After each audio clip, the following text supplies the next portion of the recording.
The overall goal of this procedure is to image the distribution and assess the therapeutic efficacy of magnetically labeled or drug-formulated nanoparticles. This is accomplished by first manufacturing the particles, testing their biologic properties for cell uptake in laboratory model systems, then injecting the cell-laden formulations and assessing their tissue distribution via bioimaging. The affected brain regions are visualized before and after injection of virus-infected monocyte-derived macrophages. The second step of the procedure is to image brain subregions containing cell-laden magnetically labeled or therapeutic nanoparticles.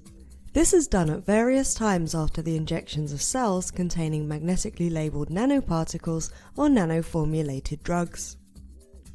The third step of the procedure is to perform end-point histological analysis of nanoparticle biodistribution and cellular alterations.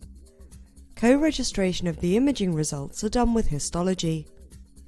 The final step of the procedure is to quantify and display the biodistribution of the nanoparticles, determine spectroscopic abnormalities, and assess diffusion tensor abnormalities as a function of time after placement of cell injection.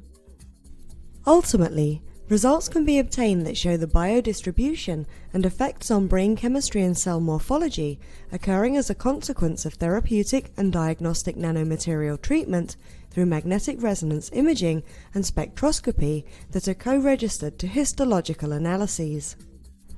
Hi, I'm Dr. Michael Boska, Director of the Bioimaging Program at the University of Nebraska Medical Center. This work is part of an ongoing collaboration between my laboratory and Dr. Howard Gendelman's laboratory. The main advantage of non-invasive